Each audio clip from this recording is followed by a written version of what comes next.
Okey. Deh.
Bismillahirrahmanirrahim. Alhamdulillahi rabbil alamin.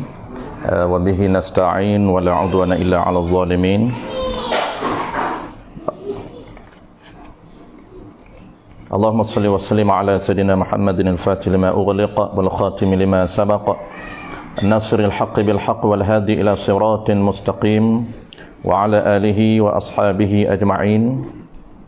Allahumma 'allimna ma jahilna wanfa'na bima 'allamtana waj'alna minal mukhlisin. wa sallallahu ala sayyidina Muhammad wa ala alihi wa baraka wasallam walhamdulillahi rabbil alamin, amma ba'd. InsyaAllah tuan-puan, malam ni seperti mana yang kita wawarkan, kita akan habiskan siri yang terakhir dalam tajuk ataupun dalam modul akad pinjam meminjam. InsyaAllah kita akan settlekan malam ni terma dan syarat sirah ataupun ijab dan qabul. Kita akan settlekan terma dan syarat sirah ataupun lafaz ijab dan qabul di dalam akad pinjam meminjam. Seperti biasa tuan-puan, sebelum kita mula, kita meraihkan rakan-rakan kita tunggu sekejap dalam 2-3 minit. Sebelum tu sambil kita menunggu kawan-kawan kita, mohon jasa baik tuan-puan untuk tekan butang share. Mudah-mudahan kita akan mendapat manfaat daripada hasil perkongsian kita pada malam ini. Mudah-mudahan lebih ramai lagi rakan-rakan kita, kawan-kawan kita di luar sana yang akan dapat manfaat daripada perkongsian kita pada malam ini. Sementara kita menunggu untuk kita mula, kita tunggu 2-3 orang lagi masuk, kita tekan butang share dulu tuan-puan. Kita share dan share, mudah-mudahan kita akan dapat manfaat yang besar hasil daripada perkongsian kita pada malam ini. InsyaAllah, bagaimana yang kita sebut di awal tadi, kita akan bincang malam ini tuan-puan tentang tajuk yang terakhir di dalam akad pinjam meminjam, iaitu kita akan bincang tentang terma dan syarat lafaz ijab dan qabul. Nak pinjam meminjam, rukun yang keempat ada lafaz ijab dan qabul. Mesti ada lafaz ijab dan qabul. Kita akan bincang lebih kurang ada 3 syarat, ada 3 terma dan syarat dalam lafaz ijab dan qabul. Bagaimana lafaz yang perlu kita gunakan dan apakah syarat-syarat memastikan lafaz ijab dan qabul itu diterima pakai di dalam sistem akad pinjam meminjam. InsyaAllah kita akan bincang 3 saja tuan-puan. Ada 3 terma, 3 syarat. Tak panjang malam ni, insyaAllah tak berapa panjang sangat. Kita akan bincang lebih kurang 3 benda saja ataupun 3 syarat saja. Dan last sekali kita akan sebut isu berkaitan dengan perbezaan antara pinjam dan ibahah dalam akad lafaz ataupun dalam lafaz ijab dan qabul. Baik, masih lagi kita tunggu rakan-rakan kita tuan-puan, kita tunggu dulu. Dalam 2-3 orang lagi. Kita tunggu lagi mungkin dalam 20 peserta kita boleh mula. 20 peserta kita boleh mula. Saya tak dapat tengok tuan-puan yang join, siapa yang join. Siapa yang dah join, tuan-puan boleh boleh komen di ruangan komen. Sebab saya kebetulan ni saya tak nampak komen, saya tak nampak tuan-puan. Jadi siapa yang dah join, siapa yang dah bersama-sama dengan kita, tuan-puan boleh komen di ruangan komen. Kita masih menunggu lagi tuan-puan, kita menunggu meraihkan kawan-kawan kita sementara kita mula. Kita masih lagi menunggu.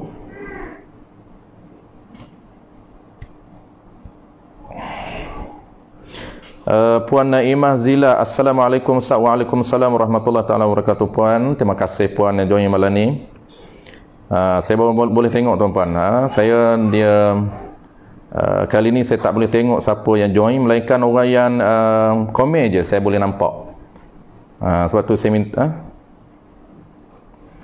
saya buka page. Ya, saya tengok page Asfal.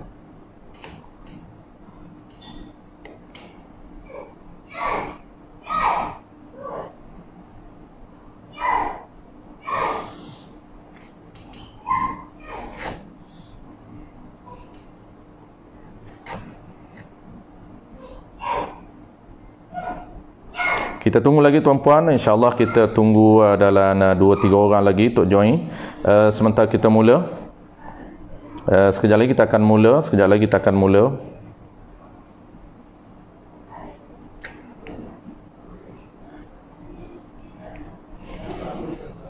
seperti biasa kita tunggu dulu.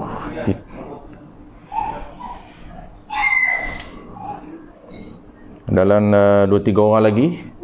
Kalau tuan-puan rasa kita boleh mula, mungkin tuan-puan boleh komen. Kalau rasakan kita tak perlu tunggu, kita boleh terus saja mula. Tuan-puan boleh respon. Agak-agak kita nak terus ataupun kita nak tunggu 2-3 peserta lagi.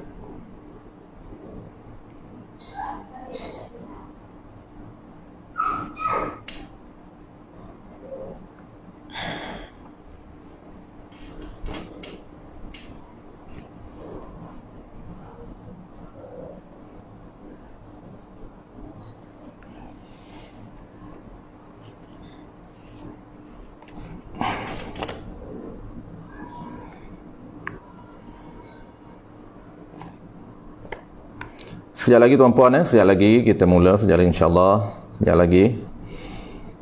Dah get ready semua, standby semua. Kawan-kawan kita dah standby, kita boleh on, kita boleh mula. Yang mana dah standby, yang mana dah get ready, kita boleh mula. Kita tunggu sekejap saja lagi. Kita meraihkan kawan-kawan kita. Kita tunggu dalam 2-3 orang peserta. Dan tuan-puan, kalau rasa kita dah boleh mula, tuan-puan boleh komen. Tuan-puan boleh komen di ruangan komen, tinggal nombor 1. Nombor 1. Siapa yang rasa kita dah nak mula, tuan-puan boleh tinggalkan ruangan komen, tekan nombor 1. Saya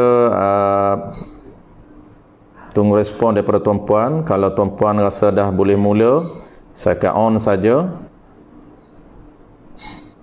Kalau tuan-puan rasa kita dah boleh mula, tuan-puan respon dalam ruangan komen, tekan nombor 1. Kita akan mula tuan-puan.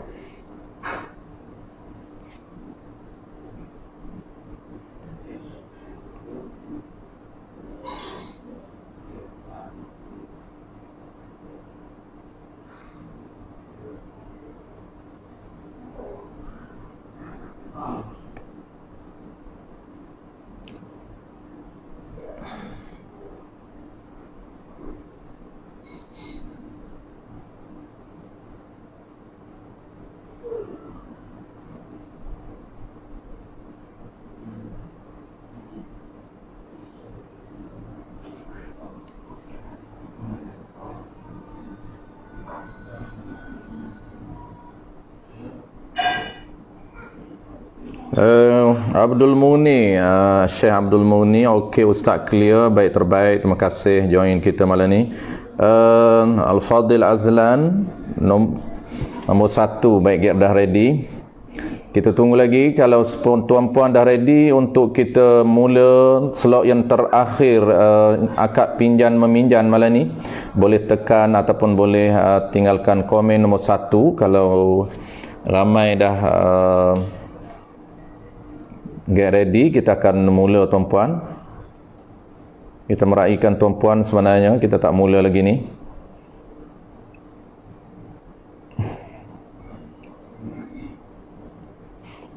Kita masih menanti tuan-puan. Kita meraihkan tuan-puan untuk join, get ready terlebih dahulu sebelum kita mulakan slot yang terakhir. InsyaAllah tuan-puan, slot terakhir dalam modul pinjan meminjan malam ni kita akan settlekan terma dan syarat rukun yang keempat, iaitu sirah, ijab dan qabul. Ijab dan qabul. Sirah, ijab dan qabul ada 3 terma sahaja tuan-puan, ataupun 1, tapi kita sebenarnya boleh disimpulkan 1 terma, tapi kita nak asingkan jadi 3 tuan-puan. Dalam 3 terma ini sebenarnya dia simple saja, boleh juga kita gunakan 1, kita satukan 3, ataupun kita asingkan 3 terma dan syarat lafaz ijab dan qabul dalam pinjan meminjam. Apabila kita nak pinjan meminjam, kita dah tahu terma rukun yang pertama iaitu orang yang meminjam. Orang yang meminjam kita dah tahu ada 2 terma, dan orang yang memberi pinjam ada 2 terma dan syarat. Rukun yang kedua, orang yang meminjam. Orang yang meminjam. Orang yang meminjam barang tuan-puan, orang yang meminjam mesti ada 2 terma, dan yang ketiga, rukun yang ketiga ialah barang. Barang juga mesti ada 2 terma, dan kesemuanya ketiga-tiga rukun telah kita bincang sebelum daripada ini, dan slot malam ini adalah slot yang terakhir untuk kita bincang terma ataupun rukun yang keempat, terma dan syarat lafaz ijab dan qabul. Apakah lafaz yang kita nak guna ketika kita nak meminjam? Kita akan bincang malam ni ada 3, lebih kurang 3 lafaz ijab dan qabul. Kita ada Fadil Muhammad Zaidan, kita ada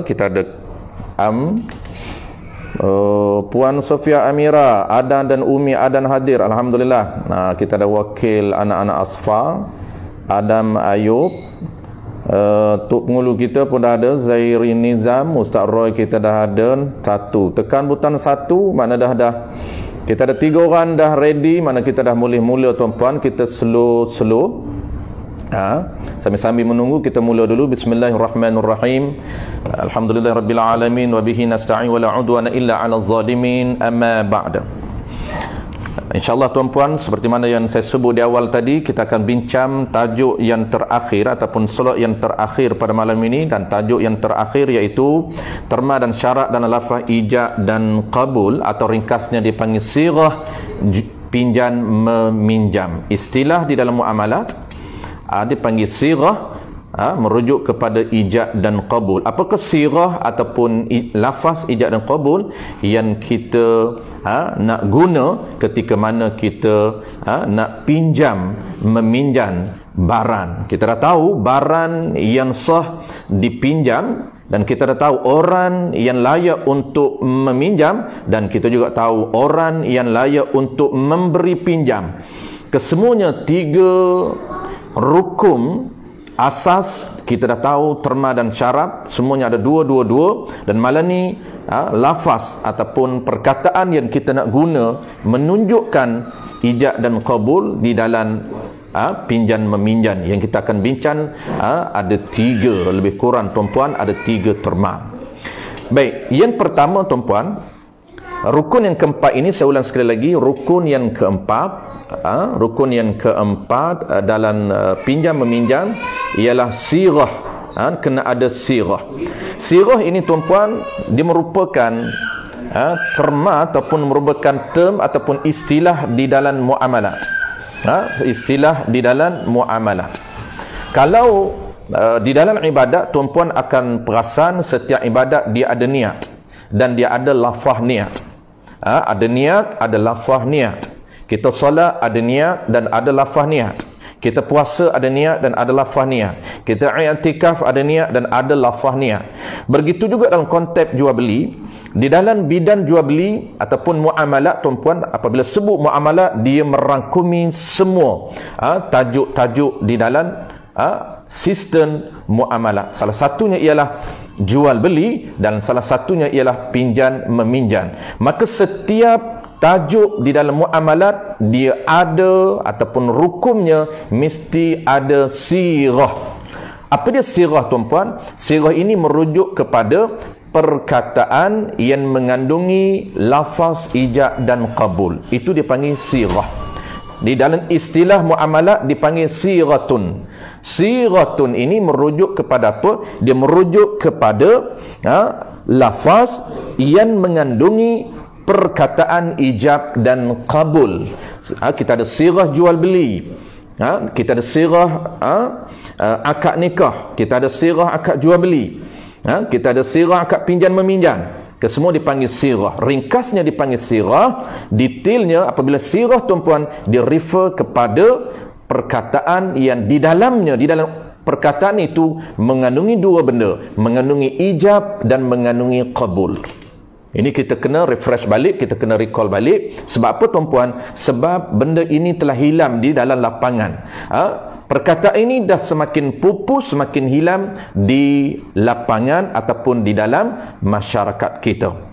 Hampir jual beli tidak ada ijab qabul, pinjam meminjam hampir tak ada ijab qabul, tapi pinjam meminjam tuan-puan masih ada, masih ada ijab qabul. Jarang orang pergi senyap ambil barang, jarang. Mesti ada ijab qabul. Baik, serta tuan-puan, sirah dia merujuk kepada perkataan ada ijab dan qabul.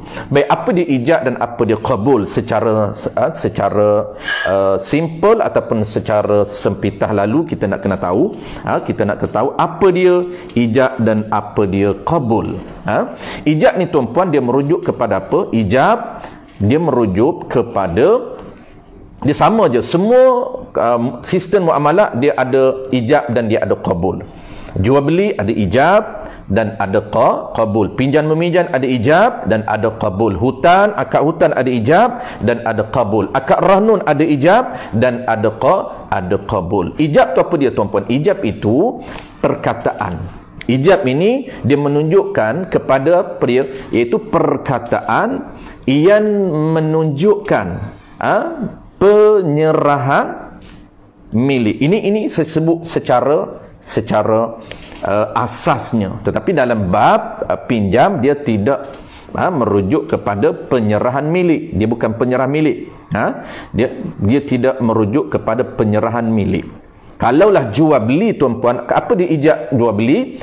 Ijab dalam jual beli dia merujuk kepada perkataan ataupun lafaz yang menunjukkan penyerahan milik daripada pembeli kepada penjual ataupun daripada penjual kepada pembeli. Silap. Kalau ijab daripada penjual kepada pembeli. Ini sama je tuan-puan. Konsep dia sama. Cuma beza kalau jual beli dia panggil penyerahan milik, lafaz yang menunjukkan penyerahan milik daripada penjual. Kalau ijab tuan-puan daripada penjual, kerana penjual ini nak menyerahkan milik barang dia kepada pembeli. Sebab apa tuan-puan? Sebab konsep jual beli ialah perpindahan milik daripada penjual nak pindah milik kepada pembeli. Maka proses pertukaran milik, perpindahan milik ini mesti melalui lafaz.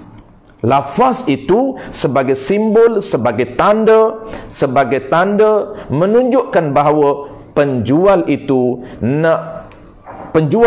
nak memindah milik barang dia kepada pembeli. Itu konsep jual beli. Sama juga dengan akad pinjam meminjam. Semua beza dia ialah konsep, bukan perpindahan milik. Itu saja. Kalaulah kita pinjam, kita panggil membenarkan ataupun mengizinkan orang lain guna barang kita. secara percuma dan hantar balik barang yang digunakan setelah habis ataupun setelah cukup masa yang dijanjikan. Itu dia panggil pinjam. Tetapi nak kena ada lafaz ijab. Ijab ini daripada siapa tuan-puan? Ijab ini daripada pemberi pinjam. Daripada mu'ir, orang yang nak beri pinjam, dia kena ada lafaz ijab. Lafaz dia nak apa? Dia nak serah. Dia nak serah barang dia untuk digunakan. Dia nak membenarkan, nak menyerahkan barang dia kepada peminjam untuk menggunakan ataupun mengizinkan peminjam menggunakan barang milik dia. Mesti ada lafaz. Lafaz apa dipanggil? Lafaz ijab. Ijab itu lafaz yang menunjukkan penyerahan barang daripada orang yang memberi pinjam kepada peminjam. Itu ijab nama dia tuan-puan. Sebab dia nak pindah bukan pindah milik, tapi dia nak pindah, nak menyerahkan barang milik dia kepada peminjam. Maksud serah bukan serah milik, dia nak benarkan barang dia, benarkan manfaat barang dia digunakan oleh peminjam. Itu ijab. Qabul apa? Qabul ini lafaz yang menunjukkan penerimaan barang yang dipinjam. Penerimaan barang, siapa yang terima tuan-puan? Peminjam. Iaitu qabul ini, saya ulang sekali lagi tuan-puan, qabul ini lafaz yang menunjukkan penerimaan barang daripada apa? Daripada peminjam. Peminjam ini dia terima barang daripada orang yang memberi pinjam. Maka mesti dia ada lafaz yang menunjukkan dia menerima barang yang dia pinjam. Itu dia panggil qabul. Ijab dan qabul. Ringkasnya tuan-puan, ijab ini dia merujuk kepada perkataan ataupun lafaz, dia membenarkan barang dia dipinjam oleh orang lain. Lafaz macam mana? Kita akan bincang sekejap lagi. Ini baru makna ijab dan makna qabul. Qabul apa dia tuan-puan? Qabul ini lafaz yang menunjukkan bahawa dia menerima barang yang dipinjam. Itu dipanggil qabul. Apabila ada ijab, orang yang nak beri pinjam ini, dia ada lafaz membenarkan barang dia dipinjam. Satu, dan pihak peminjam pula dia mesti ada qabul, mesti ada lafaz menerima barang yang dipinjam. Maka ijab dan qabul, itulah dua-dua dalam satu akad, maka dipanggil sirah. Ringkas dia, apabila ada dua ini, ijab dan qabul ini dalam satu akad, maka dipanggil sirah, pinjam meminjam. Itulah sepitah lalu tuan-puan ringkas tentang apa dia sirah, ijab dan qabul, pinjam meminjam. Baik, kita nak bincang tuan-puan, kita nak bincang ada 3 syarat dalam lafaz ijab dan qabul. Yang pertama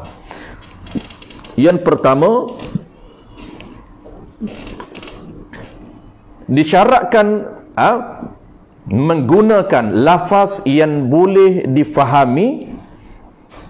Disyaratkan menggunakan lafaz yang boleh difahami, yang menunjukkan lafaz pinjam. Saya ulang sekali lagi tuan-puan, syarat lafaz pinjam meminjam mesti menggunakan perkataan yang boleh difahami menunjukkan kepada lafaz pinjam. Mana contoh dia? Kita menggunakan perkataan pinjam. Kita tak guna hutang, kita guna pinjam. Saya nak pinjam motor. Boleh tak? Kita pergi rumah kawan kita, kita kata boleh tak? Aku nak pinjam motor sehari. Kita menggunakan lafaz apa? Lafaz pinjam. Lafaz pinjam itu difahami oleh peminjam, difahami oleh orang yang nak beri pinjam. Faham apa dia? Dia faham bahawa kita nak minta menggunakan barang dia secara percuma dan hantar balik setelah selesai kita guna. Itu dia faham perkataan merujuk kepada perkataan pinjam, dan kita guna direct pinjam. Ataupun kita guna di dalam bahasa Arab, boleh. Kita guna dalam bahasa Arab, ataupun kita guna dalam bahasa Inggeris, ataupun kita guna dalam bahasa apa, dia faham ataupun tidak merujuk pada pinjam, dia faham, maka sah. Tidak semestinya kita guna direct pinjam, kita boleh tukar kepada bahasa lain, sama ada bahasa Arab ataupun bahasa Inggeris ataupun bahasa ibunda kita. Kita nak pinjam, itu bahasa kita. Aku nak pinjam motor, boleh. Aku nak pinjam duit. Tetapi apabila dia sebut nak pinjam duit, dia merujuk kepada pinjam atau hutang? Merujuk pada hutang. Maka itu tidak sah pinjam. Kenapa? Kerana pinjam duit dengan maksud qardi, bukan ariyah. Saya ulang sekali lagi tuan-puan, kalaulah dia menggunakan bahasa pinjam tetapi merujuk kepada hutang, dia tak nak guna saya nak hutang duit, boleh. Dia tak nak guna, tapi dia guna saya pinjam duit, boleh. Tapi pinjam itu merujuk kepada qardi, merujuk pada hutang, maka akan jadi lafaz itu hutang walaupun dia menggunakan perkataan pinjam. Tapi kita guna pinjam nak kepada pinjam. Apa dia pinjam? Kita nak minta izin daripada owner, daripada pemilik barang, kita nak minta gunakan barang dia sementara secara percuma dan hantar balik barang yang sama setelah kita selesai menggunakan. Itu perkataan yang kita guna itu pinjam merujuk kepada makna itu. Tetapi kalau kita guna pinjam merujuk kepada kita nak minta duit, nak guna duit, nak hantar duit lain, maka itu tidak boleh merujuk pada pinjam, merujuk kepada hutang. Itu dia panggil pinjam tapi makna qardi, bukan pinjam makna ariyah. Baik, saya tuan-puan, mudah saja terma pertama. Tuan-puan boleh gunalah apapun bahasa, tetapi bahasa tuan-puan guna dia merujuk kepada pinjam. Tuan-puan boleh guna pinjam, boleh guna bahasa Arab, boleh guna bahasa Inggeris, boleh guna bahasa apapun, asalkan merujuk pada makna pinjam. Syarat yang kedua tuan-puan, syarat yang kedua. Syarat yang kedua disyaratkan salah seorang daripada pemberi pinjam dan orang yang meminjam. Saya ulang sekali lagi tuan-puan. Syarat yang kedua, dia mudah sedikit. Pinjam ni tak sama dengan jual beli. Jual beli dia agak ketat. Lafaz ijab qabul dalam jual beli dia agak ketat, tetapi lafaz pinjam meminjam di dalam akad ariyah ini dia lebih terbuka, lebih longgar, lebih mudah, lebih simple daripada akad jual beli, daripada akad ijab qabul jual beli. Mana mudah tuan-puan? Saya ulang sekali lagi terma yang kedua, disyaratkan salah seorang daripada pemberi pinjam, mu'ir, orang yang memberi pinjam, dan orang yang meminjam berlafaz. Syarat tuan-puan, salah seorang, tak disyarat kedua-dua. Saya ulang sekali lagi tuan-puan, disyaratkan salah seorang daripada pemberi pinjam dan orang yang meminjam berlafaz apa dia? Berlafaz ijab ataupun qabul. Tidak disyaratkan mesti kedua-dua pihak berlafaz. Tidak disyaratkan mesti ada ijab daripada pemberi pinjam dan ada qabul daripada peminjam. Tak syarat kedua-dua mesti ada lafaz ijab dan qabul seperti mana disyarat dalam jual beli. Seperti mana dalam syarat hutang piutang. Dalam syarat hutang piutang, dalam syarat jual beli, dalam syarat pajak gadai, mesti kedua-dua pihak ada ijab dan ada qabul. Pembeli tuan-puan masih ingat lagi, recall balik tajuk ataupun modul yang telah kita bincang dalam siri kuliah di masjid dan di surau. Kalaulah ijab dan qabul tak ada, dua-dua tak ada ijab qabul, ataupun ada salah seorang penjual mengatakan saya jual, pembeli senyap tak cakap apa, ataupun pembeli cakap saya beli, penjual tak cakap saya jual, maka tidak boleh dinamakan ijab dan qabul, ataupun tidak berlaku sirah jual beli. Dia lebih ketat. Jual beli disyaratkan kedua belah pihak mengucapkan lafaz ijab dan lafaz qabul. Kalaulah kedua belah pihak tak mengucapkan tak mengucapkan ijab dan qabul, maka tidak boleh berlaku jual beli yang sebenar. Kena tukar jual beli mu'ataf ataupun kita tukar kepada akad yang lain. Tetapi di dalam akad pinjam meminjam, tuan-puan, dia lebih simple, lebih longgar sedikit. Dia hanya syarat satu pihak sahaja. Dia hanya syarat salah satu daripada dua pihak ini mesti ada lafaz, sama ada ijab daripada orang yang memberi pinjam ataupun qabul daripada orang yang meminjam. Tidak syarat kedua-dua mesti ada ijab dan qabul. Mana contoh, tuan-puan? Contoh, kita nak pergi pinjam kenderaan, kita nak pergi pinjam kereta kawan kita, kita nak pergi pinjam motor kawan kita. Kita pergi sampai di rumah dia, kita kata, kita cakap, mak, boleh tak aku nak pinjam motor 2 hari saja? Kita cerita kepentingan kita, maksud tujuan apa kita nak pinjam motor. Aku nak pergi ke satu tempat, kita cerita. Lalu dia pun senyap, tak cakap apa, dia bagi kunci. Dia bagi hulur kunci masuk dalam rumah balik. Punya baiknya dia. Tak cakap apa, lalu bagi kunci saja. Dia tak cakap, aku bagi pinjam pada engkau motor aku 2 hari.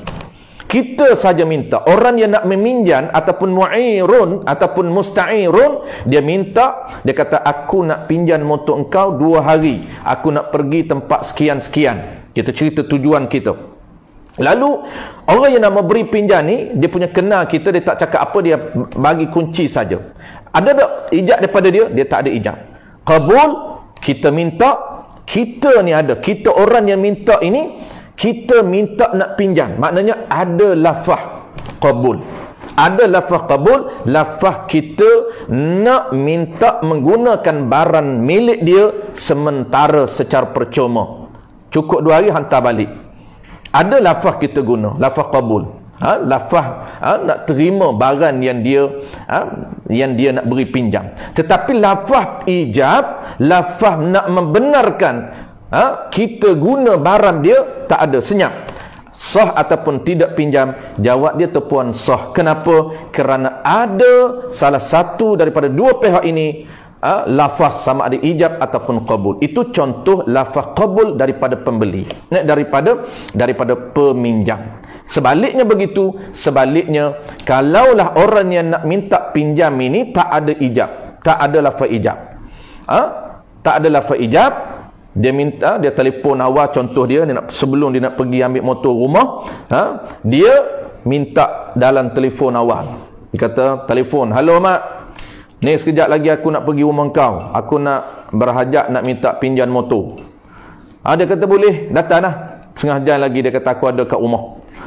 Waktu kita telefon itu, kita bukan berada dalam majlis akad pinjam meminjam, itu baru minta.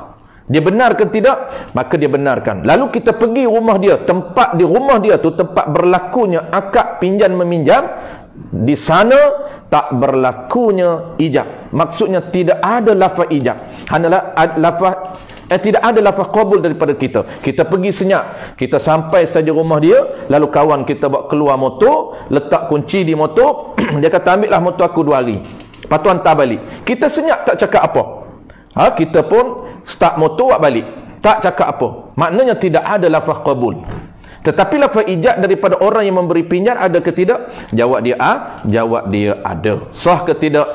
Sah. Kenapa? Kerana ada syarat ataupun ada salah seorang daripada dua pihak ini, sama ada orang yang memberi pinjam dan orang yang meminjam, ada lafaz ijab ataupun qabul.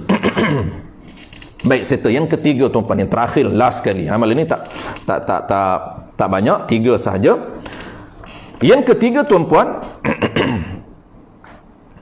terma yang ketiga.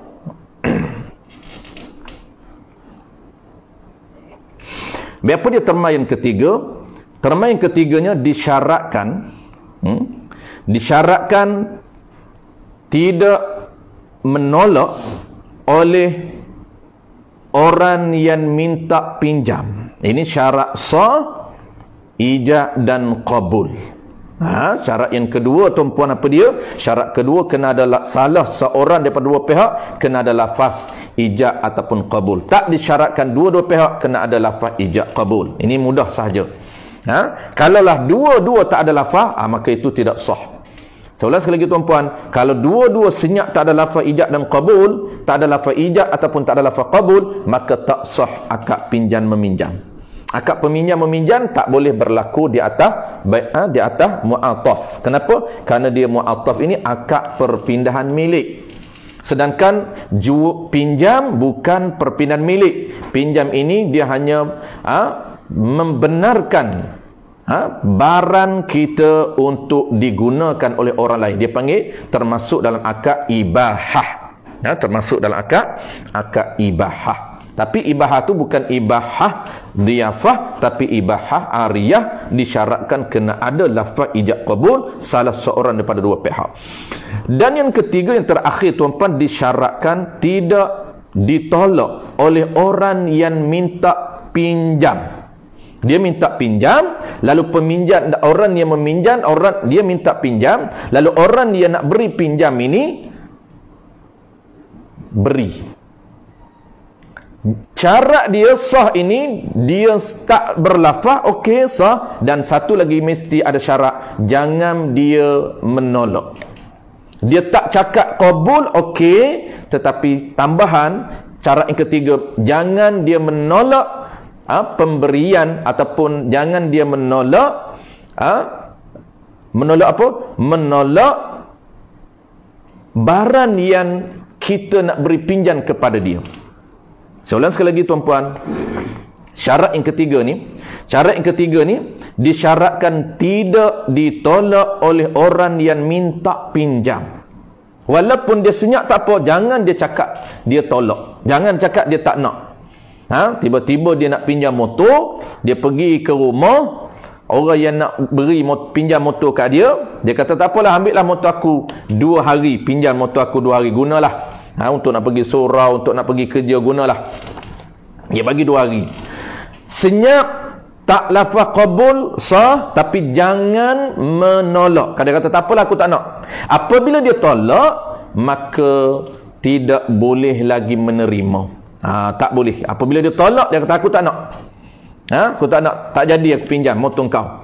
Tiba-tiba dia jadi balik, nak pinjam balik, tak boleh. Melainkan dia kena akad yang lain. Itu yang ketiga. Mudah saja tuan-puan. Last kali ni saya ulang sekali lagi supaya tuan-puan clear. Saya ulang sekali lagi tuan-puan untuk nak clearkan. Saya rakunkan ketiga-tiga terma. Apa dia syarat? 3 syarat ni tuan-puan, mudah saja 3 syarat. 3 syarat ijab dan qabul. Pertama, dia menggunakan perkataan ataupun lafaz yang menunjukkan pinjam. Dia boleh guna bahasa Arab, dia boleh guna bahasa Inggeris, dia guna bahasa Cina, dia boleh guna bahasa India, dia boleh guna Jawa, dia boleh guna apa saja. Tapi ingat, bahasa yang diguna itu merujuk kepada pinjam. Apa dia pinjam? Merujuk kepada membenarkan harta dia, digunakan manfaat harta milik dia kepada peminjam, dan peminjam hantar balik barang milik dia setelah selesai menggunakannya. Itu merujuk kepada pinjam. Ini pertama. Tema pertama, mesti dia menggunakan bahasa yang merujuk kepada pinjam. Yang kedua tuan-puan, mesti dia menggunakan lafaz, mesti syarat yang kedua, mesti ada lafaz pinjam. Mesti ada lafaz ijab ataupun qabul daripada salah seorang daripada dua pihak. Tak disyaratkan kedua-dua mesti ada ijab dan qabul. Hanya syarat satu pihak saja. Mesti ada syarat ijab ataupun qabul. Tak disyaratkan dua-dua mesti ada ijab dan qabul seperti pembeli. Seperti contoh penjual, orang yang nak memberi pinjam, dia ada lafaz aku beri pinjam motor aku kepada engkau 2 hari. Qabul ke tidak? Tak qabul. Sah ke tidak? Sah. Kenapa? Kerana syarat yang kedua disyaratkan mesti ada lafaz, sekurang-kurangnya lafaz satu daripada dua pihak. Sama ada lafaz ijab daripada pihak orang beri pinjam ataupun qabul daripada orang yang meminjam, tak disyaratkan kedua-dua pihak untuk ada ijab dan qabul. Yang ketiga tuan-puan, apa dia syarat yang ketiga? Syarat yang ketiga mesti syarat ketiga, orang yang nak meminjam ini jangan disyaratkan tidak ditolak oleh orang yang nak minta pinjam. Ya, orang yang nak meminjam tak syarat dia qabul. Boleh dia tak qabul, boleh dia senyap, tak syarat apa. Maksud dia tak lafaz, tidak ada lafaz qabul. Dia pergi terima barang pinjam, senyap je dia ambil, buat balik. Tapi ada syarat lagi yang ketiga, apa dia? Jangan dia menolak. Dia pergi nak ambil barang pinjaman, tiba-tiba dia kata saya tak jadi pinjam. Kemudian dia dia nak balik, tak boleh. Dia jangan ada lafaz tolak. Jangan menolak ataupun jangan ditolak oleh orang yang nak minta pinjam. Dia senyap okey, jangan dia menolak. Kalaulah dia menolak, maka dia nak balik, maka tidak dibenarkan. Kenapa? Kerana tak jadi lafaz akad ijab qabul, maka dia kena mula balik. Baik, saya tahu tuan-tuan, 3 saja paling mudah saja akad pinjam meminjam. Cuma saya nak sebut last sekali, dia ada perbezaan. Dia ada perbezaan antara pinjam, antara ibahah ariyah pinjam dan ibahah dhiyafah. Saya sebut sekali lagi tuan-tuan, ini tempat-tempat yang berbeza, yang perlu kita fokus, yang perlu kita alert dan yang perlu kita panggil apa? Yang perlu kita ulang. Sebab tu saya tempat-tempat yang perbezaan tuan-tuan, saya akan ulang supaya kita sentiasa segar dalam minda kita. Saya ulang sekali lagi tuan-tuan, perbezaan antara ibahah dhiyafah dan ibahah ariyah. Ataupun dalam bahasa kita, perbezaan di antara pinjam dengan ibahah. Ada beberapa perbezaan. Yang pertama tuan-tuan, yang pertamanya apa? Yang pertamanya ibahah dhiyafah. Ibahah saya dah sebut tuan-tuan, apabila sebut ibahah real. Ibahah ariyah ni dipanggil ibahah pinjam. Ada satu lagi dipanggil ibahah yang real. Ibahah sahihah. Ibahah yang real ini berlaku bila ketika mana kita sebagai tetamu di rumah orang, ataupun kita pergi ke tempat kenduri, ataupun kita pergi ke tempat majlis keraian. Majlis kenduri, majlis keraian yang lain. Tak kiralah majlis maulid Nabi, majlis ceramah perdana, itu ada ibahah, konsep di situ ada ibahah. Baik.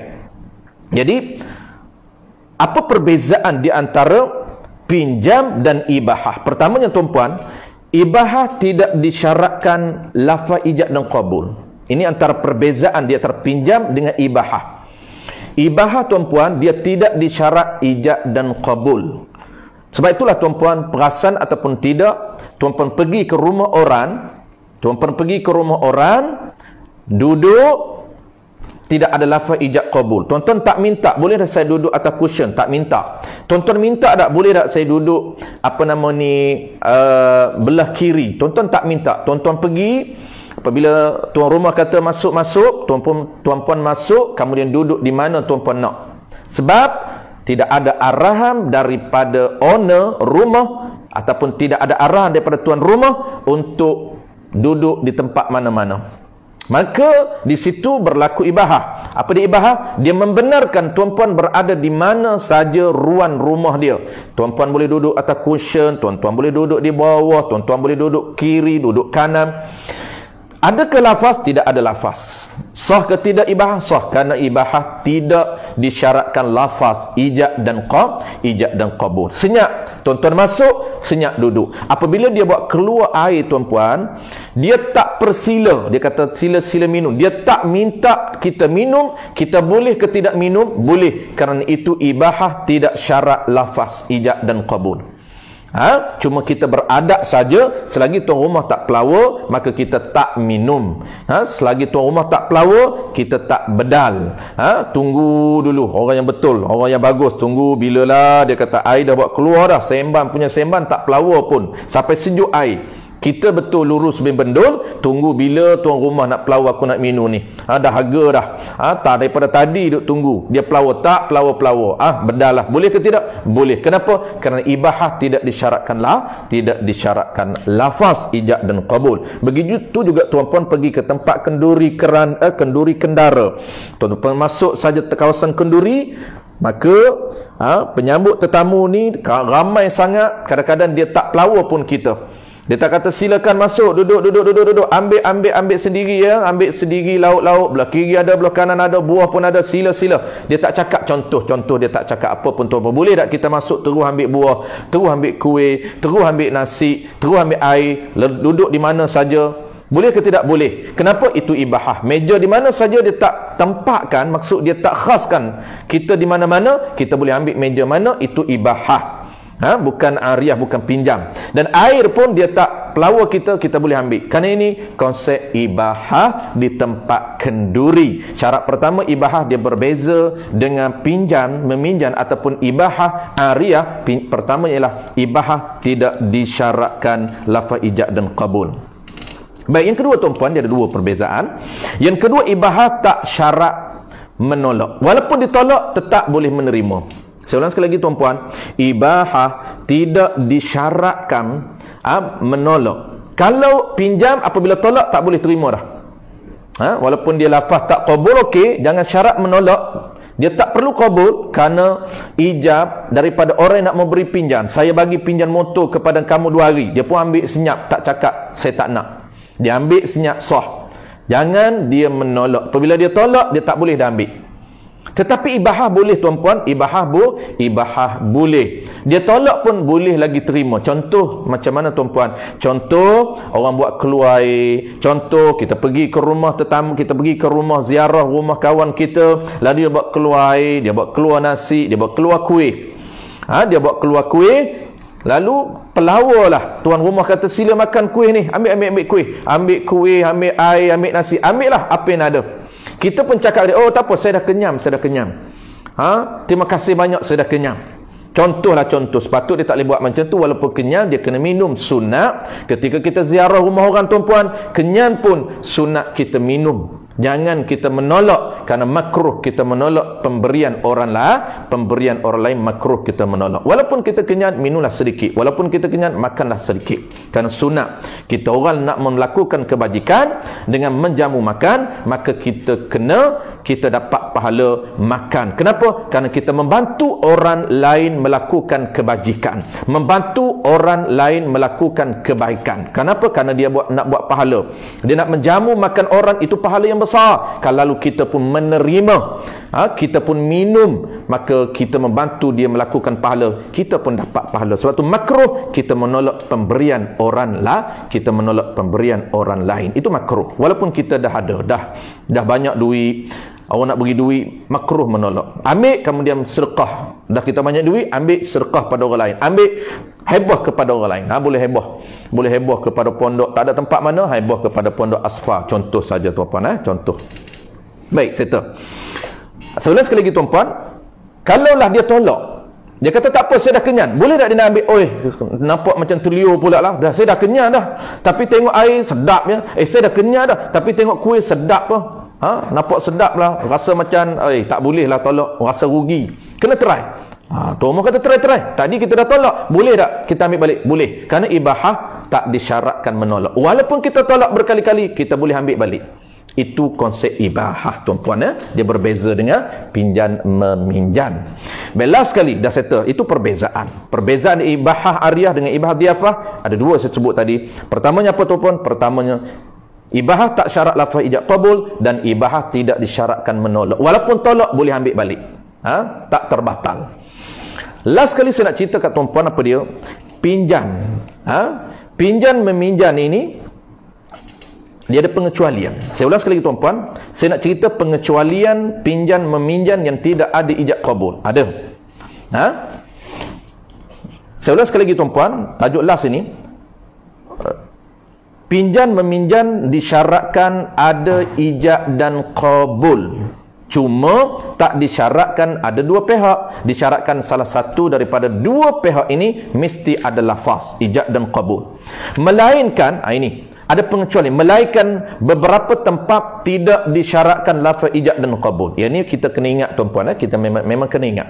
Tak boleh kita nak buat formula apa, tak boleh. Memang kena ingat situasi. Beberapa tempat yang tidak, ataupun berapa situasi yang tidak disyaratkan ijab dan qabul. Tak perlu lafaz ijab dan qabul dalam pinjam meminjam.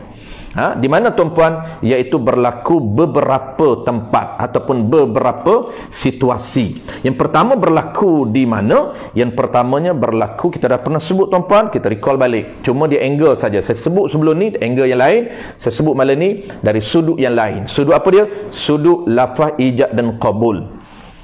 Dalam lafaz ijab qabul pinjam meminjam disyaratkan ada lafaz salah satu daripada dua pihak, melainkan beberapa tempat yang tidak disyaratkan ada lafaz ijab qabul dalam pinjam meminjam. Di mana tuan-puan? Ada beberapa tempat. Pertamanya ialah, saya nak sebut dua tempat saja. Pertamanya ialah situasi ketika mana kita berada di restoran ataupun di kedai makan.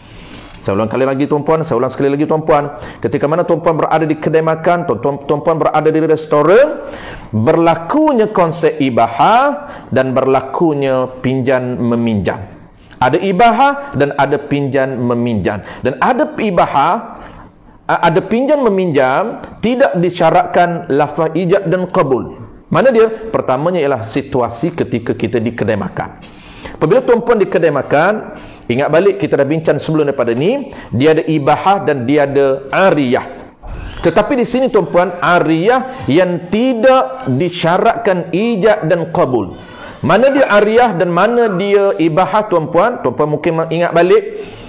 Ibahah iaitu apabila tuan-puan masuk kedai makan, kita pilih untuk berada di mana-mana, di meja mana. Maka tuan-puan, kerusi dan meja itu milik siapa? Milik tuan kedai. Maka asasnya sepatutnya sebelum kita guna kena milik. Kalau itu asas yang biasanya. Tetapi di situasi di kedai dia berbeza. Tidak perlu minta izin. Kenapa? Kerana dia konsep ibahah. Apabila tuan-puan masuk kedai makan, maka tuan-puan boleh pilih di mana saja tuan-puan nak meja. Sebab itu termasuk ibahah. Dia membenarkan untuk pelayan dia ataupun pelanggan dia, customer dia berada di mana saja. Dibenarkan. Benarkan duduk sekejap, kemudian setelah habis makan keluar. Itu dia panggil apa tuan-puan? Dia dipanggil ibahah. Dipanggil ibahah. Dia benarkan tuan-puan duduk di mana saja. Sebab dia tak tentu. Tapi kalau dia tentu tuan-puan, dia bertukar. Dia jadi apa dia? Dia jadi pinjam. Ini kita ingat balik. Kerana pinjam syarat dia mesti menentukan orang yang meminjam. Dia tentukan sila berada di kerusi, di meja nombor 10. Dia tak benarkan berada di meja lain. Tak boleh. Haram kita berada di meja lain. Kerana dia membenarkan kita, dia memberi pinjam kepada kita meja nombor 10 untuk kita duduk sekejap. Itu bukan ibahah, itu bertukar jadi ariyah. Kita ulang sekali lagi tuan-puan. Apabila tuan-puan masuk kedai makan, ada ibahah dan ada ariyah. Ada ibahah dan ada pinjam. Mana contoh ibahah? Contoh tuan-puan masuk, dia tak tentu tempat mana, maka tuan-puan boleh pilih tempat mana saja. Kenapa? Kerana termasuk ibahah. Termasuk ibahah. Maka bila tuan-puan duduk saja, dia buat keluarlah air. Tuan-puan order air, tu keluarlah sampailah air teh, teh tarik, air kopi panas, air redik, air macam-macam air yang tuan-tuan order. Sampai air dan sampai makanan. Maka ingat, air dan makanan itu mesti ada akad. Kita dah pilih, tuan-tuan boleh apply salah satu daripada 4 akad.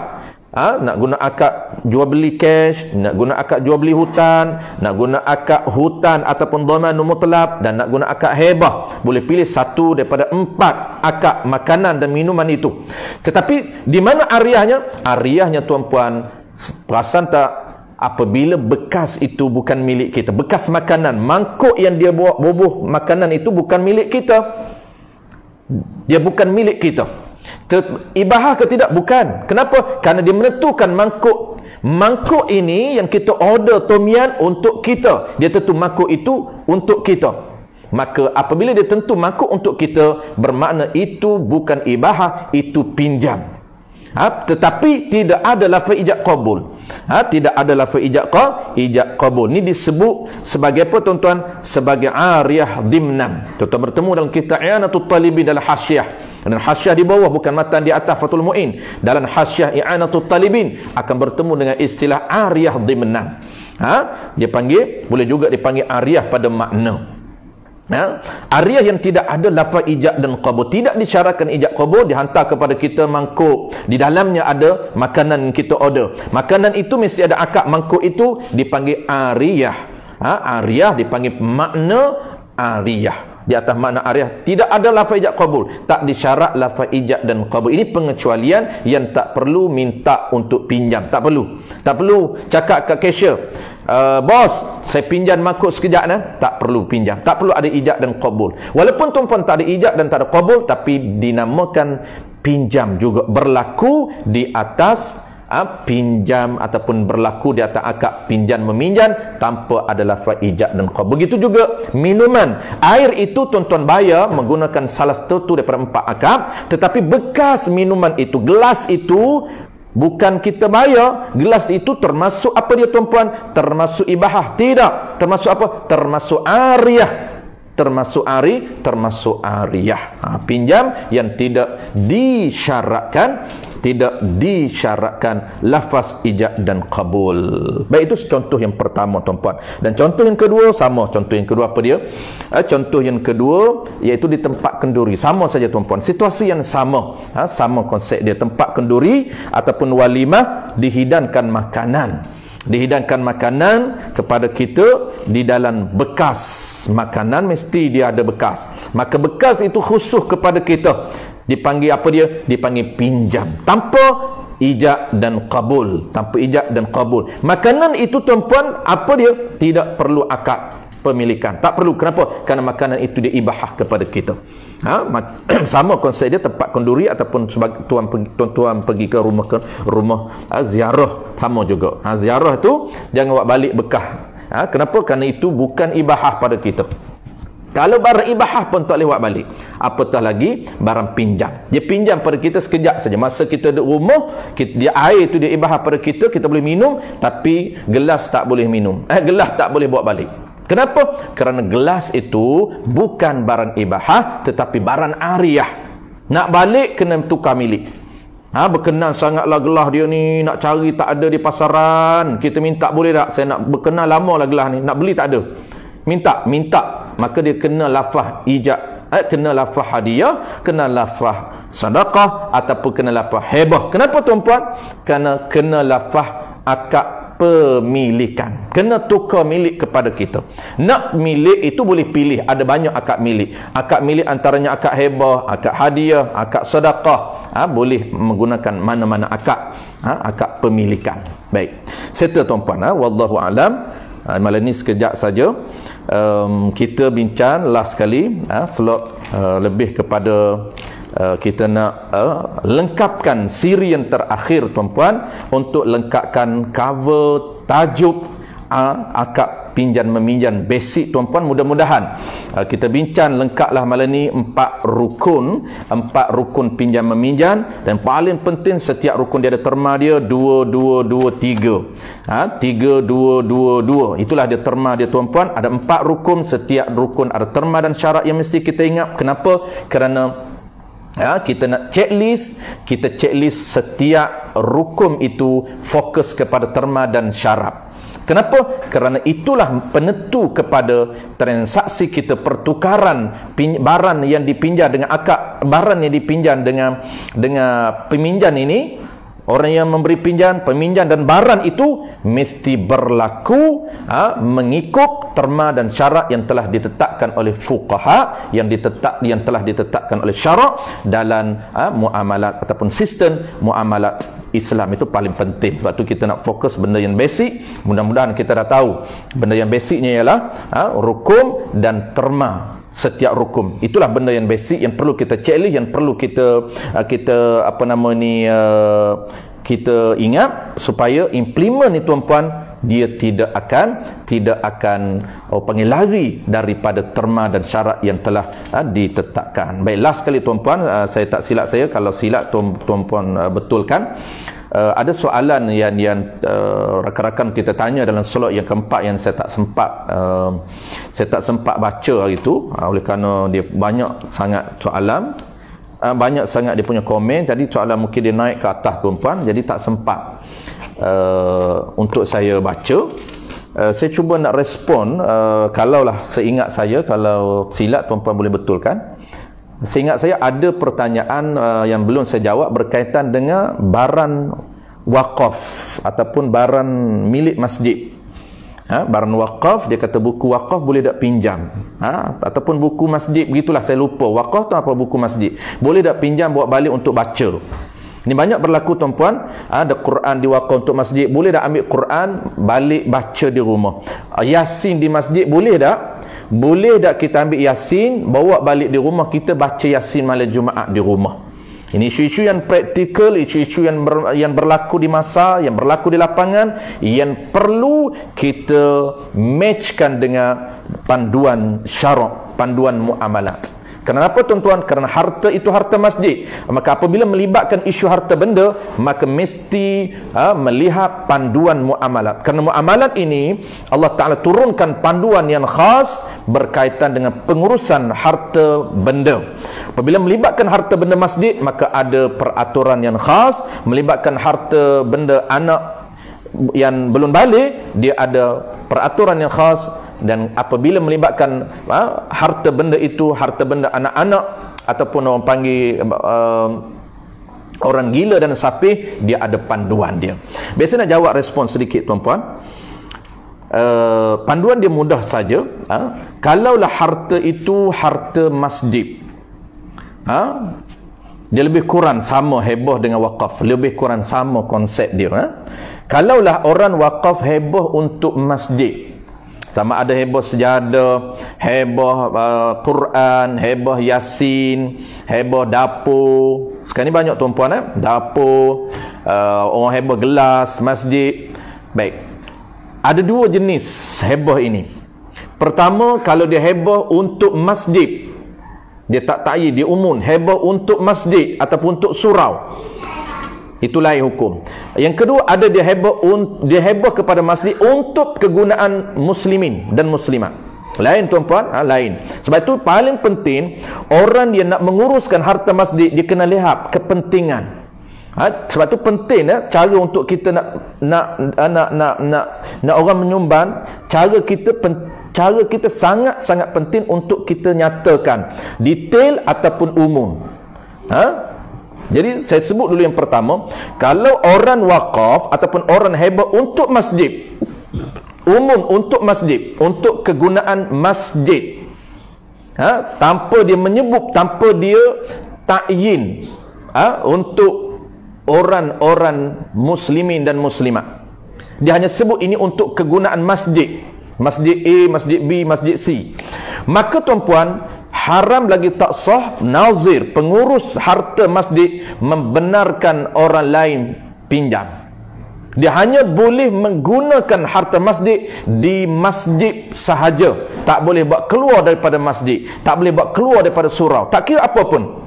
Tak kira apa pun, tak kira sejadah, tak kira Yasin, tak kira buku. Buku ini wakaf untuk masjid, buku ini heboh untuk masjid, maka tak benarkan orang yang mengurus harta masjid tak boleh untuk memberi pinjam kepada individu lain, tak boleh buat keluar daripada masjid, tak boleh. Melainkan yang kita sebut, melainkan sewa, boleh. Sewa buku ni satu hari sekian-sekian. Siapa nak baca buku masjid, boleh sewa. Sebab harta itu aset masjid, umum masjid, kepentingan masjid sahaja, maka dia boleh digunakan di masjid, tak boleh buat keluar. Sebab kalau buat keluar saja tuan-tuan, dia berlaku perpindahan harta masjid kepada orang lain, mesti berlaku atas akad apa? Mesti akad pinjam ataupun akad sewa. Akad pinjam, maka tak sah memberi pinjam harta jihah ammah kepada individu. Kenapa? Ini aset masjid.